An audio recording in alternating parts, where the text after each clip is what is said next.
My name is Juliet Marin, and I never thought I'd spend my life in a lighthouse. I didn't plan to raise a family here, bury the man I loved, or defend my father's honor against people who thought we were disposable. But life doesn't ask for permission.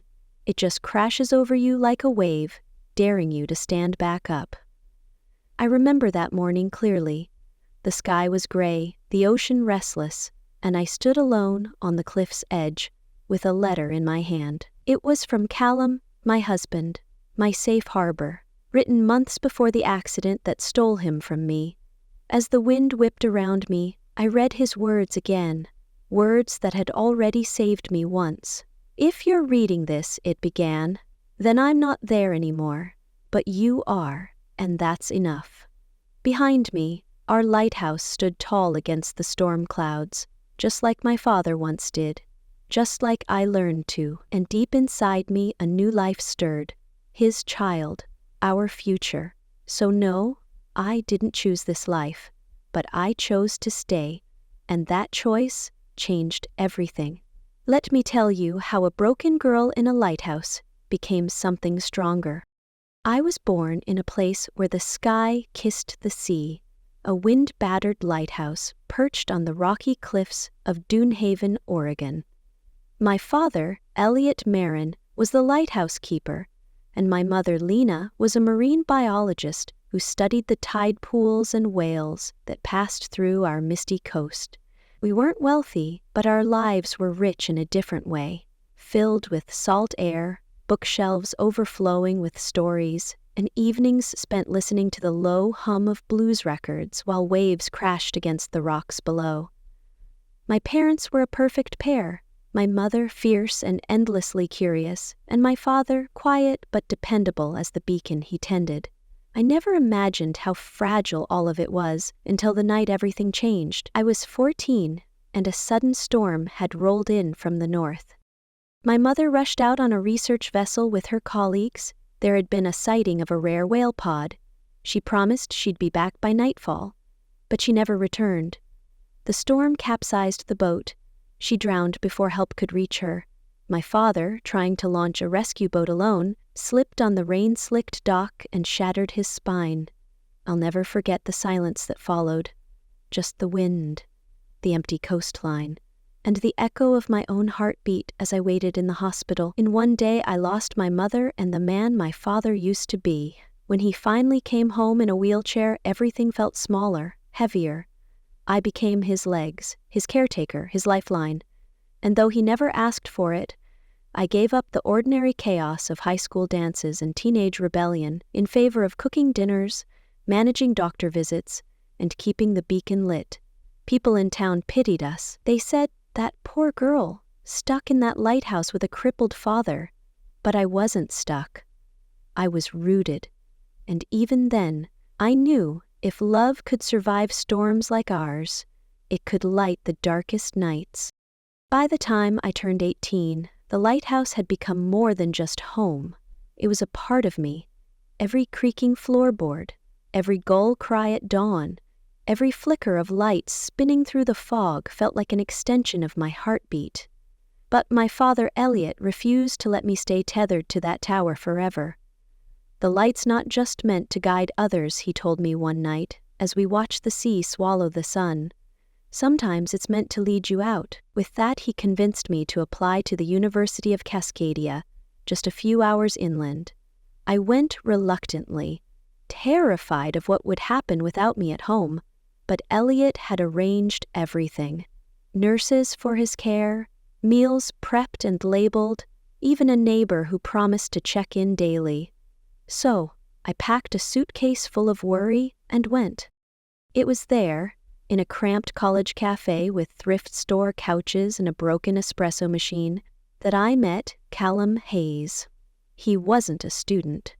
He delivered specialty cargo across the state and stopped by the university town often. He had oil-stained hands, a beat-up guitar in the back of his truck, and a laugh that made me forget to be afraid. We bonded over our shared love for vintage books and the blues. He listened when I talked about the ocean like it was a person, and he didn't flinch when I told him about Elliot. He leaned in closer.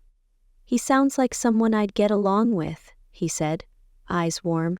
When I brought Callum home for the first time, he didn't treat the lighthouse like a relic or my father like a burden. He helped fix a squeaky stair, brought Elliot a rare B.B. King vinyl, and asked about the night skies. You can't fake that kind of respect, my dad told me later, smiling from his wheelchair. That man doesn't just love you, he understands where you come from.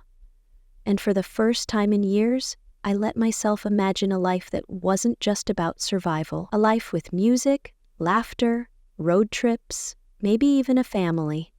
Callum didn't just fall in love with me, he fell in love with the lighthouse, with Elliot, with the story we were still writing. Callum proposed one chilly autumn evening, beneath the lighthouse beam, the wind tossing his hair as he knelt in the wet grass with a small velvet box.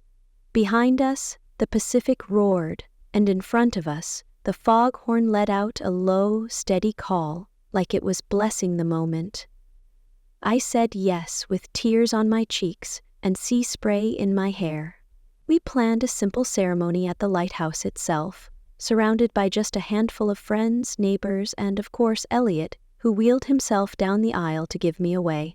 There wasn't a dry eye as he handed my hand to Callum and said, "She's my lighthouse, take good care of her." Callum nodded, his voice thick with emotion. Always. But not everyone shared the sentiment. From the moment Vivian Hayes, Callum's mother, stepped into our world, I felt the temperature drop. A former art gallery owner from Portland, she looked at the lighthouse like it was a run-down museum and at Elliot like he was an unwanted installation. "So, this is where you're choosing to live?" she asked, her tone thick with forced politeness. With her, and her father, her daughter Cecilia, an online lifestyle influencer who documented every brunch and facial, barely spoke to me beyond passive-aggressive compliments about my cozy rustic taste. Still, Callum made it clear they were guests in our life, not authorities over it.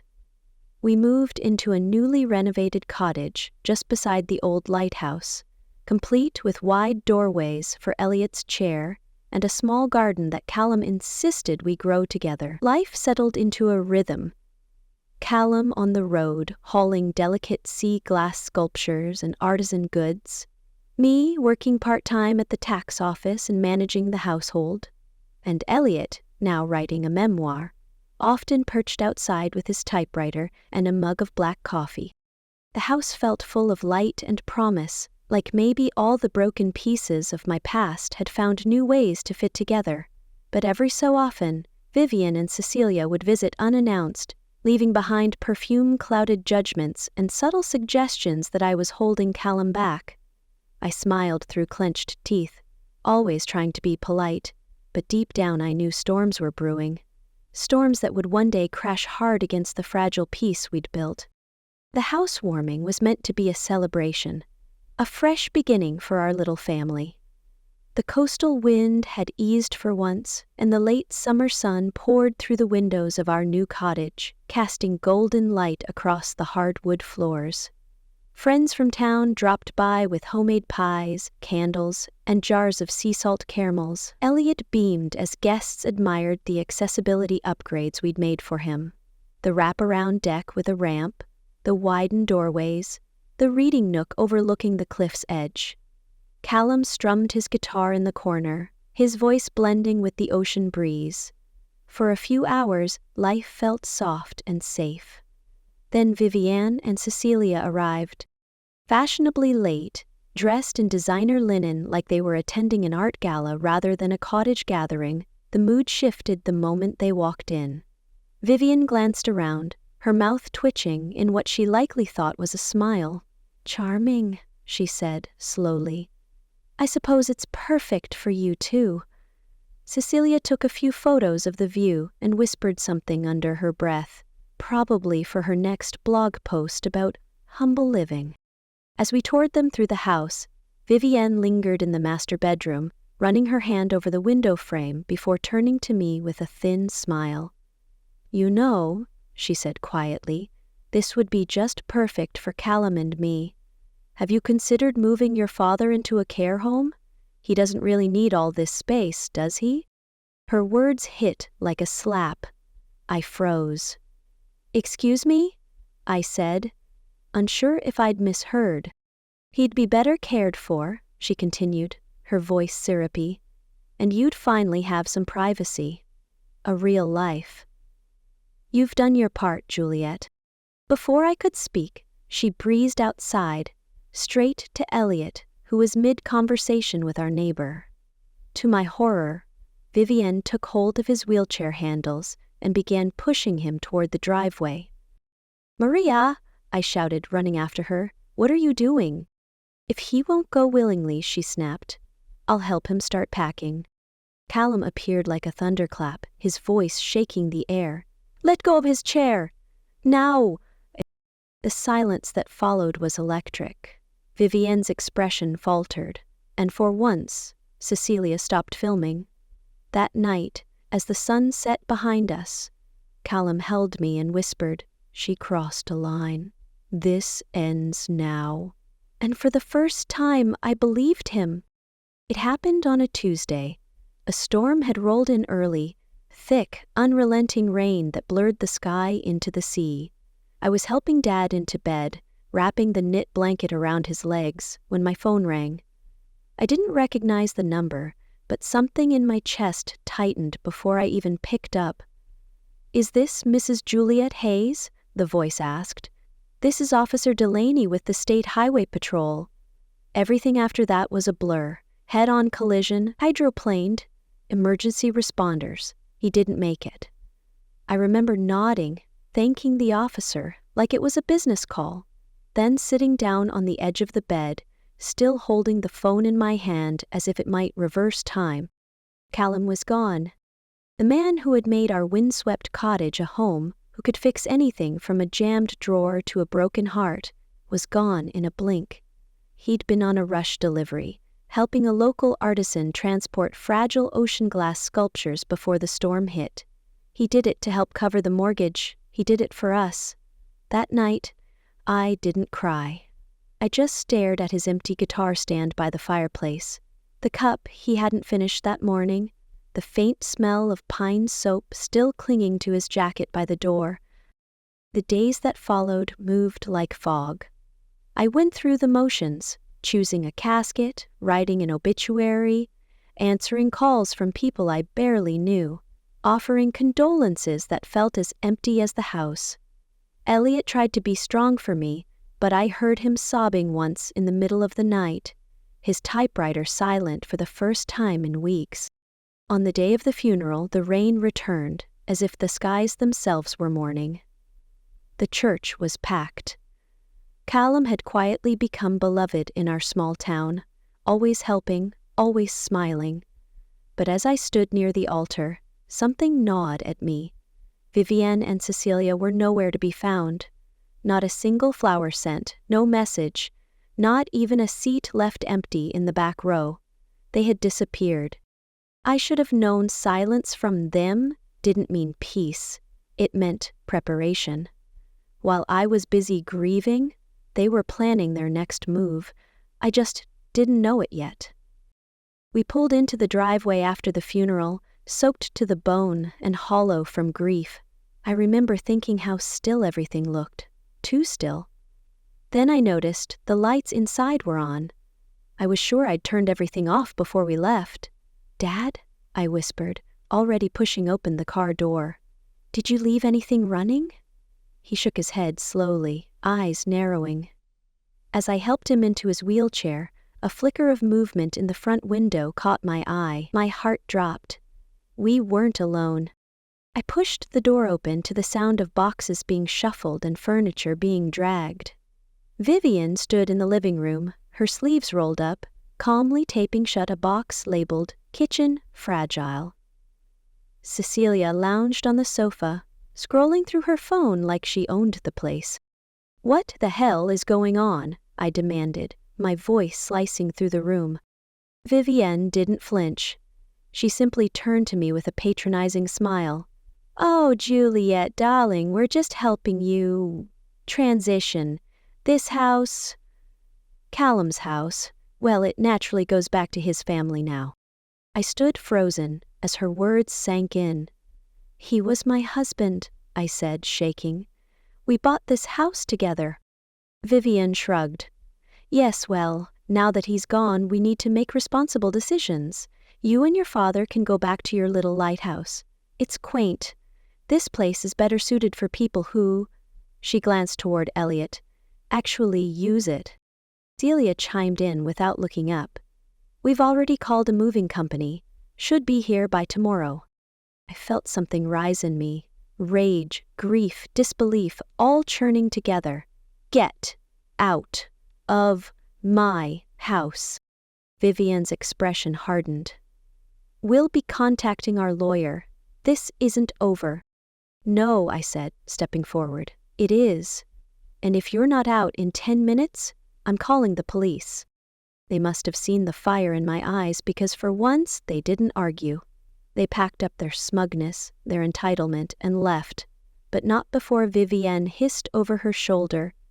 Enjoy it while it lasts, Juliet. You'll be hearing from us again.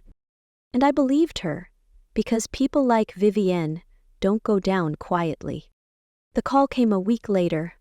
I was still sifting through insurance forms and sympathy cards when my phone buzzed with a number I didn't recognize. Mrs. Hayes? A warm professional voice asked. This is Carter Sloan from Sloan & Whitmore Law. Your late husband Callum left instructions for us to contact you in the event of his passing. My breath caught. I didn't know Callum had a will. My hands trembled as I scheduled the appointment. What had he prepared? Why hadn't he told me?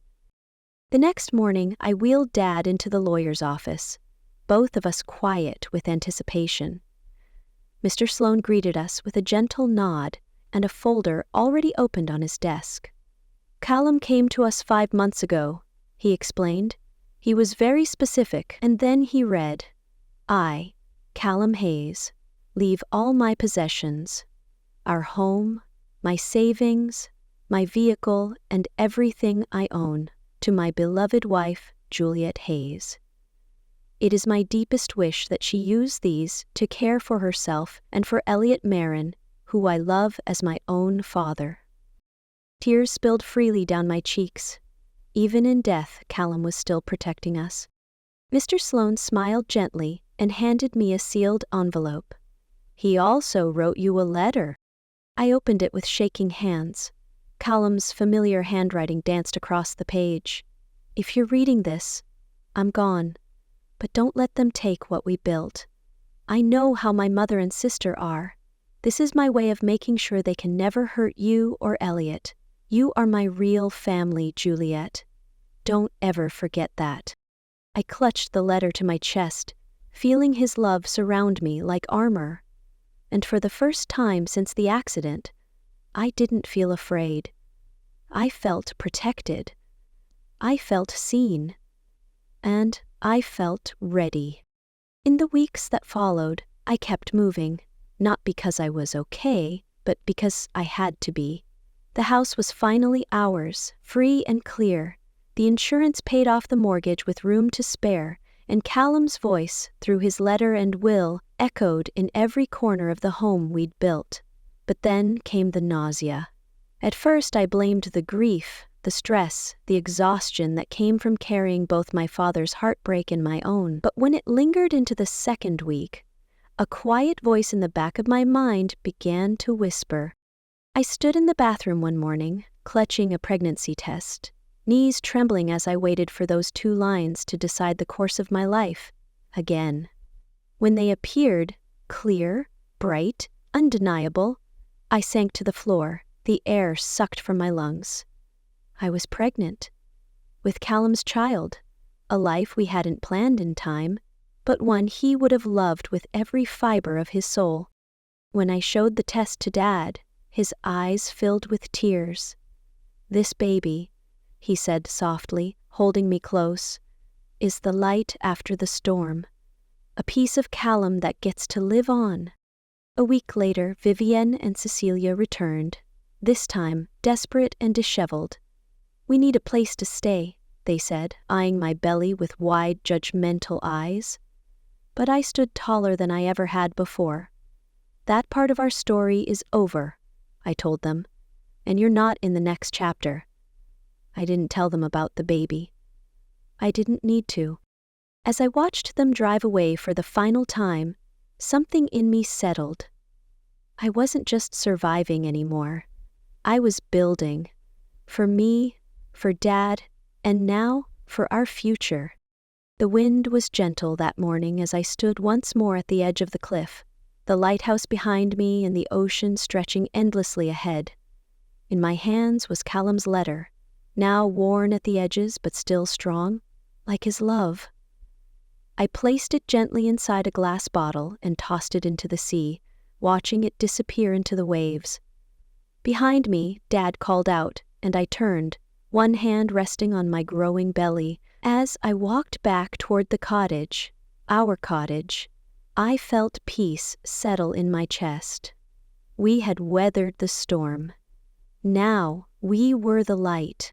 This story reminds us that love is not just a feeling, it's a choice we make, even in the face of unbearable loss.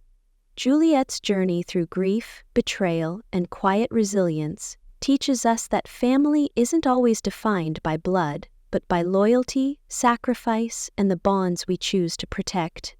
In a world that often overlooks quiet strength, her unwavering commitment to her father and to the memory of her husband becomes a powerful reminder. The fiercest courage comes from the gentlest heart. When others tried to take everything from her home, her dignity, her future, Juliet stood firm, not with anger, but with grace and resolve. And in doing so, she not only honored the love she lost, but also created a foundation for new life and new beginnings. Her story teaches us that even in the darkest moments, when the storms feel endless, we can become our own lighthouse, steady, luminous, and unshaken. We learn that healing doesn't mean forgetting, and moving forward doesn't mean letting go of the past. It means carrying it with you, letting it shape you, and choosing, again and again, to keep walking toward the light.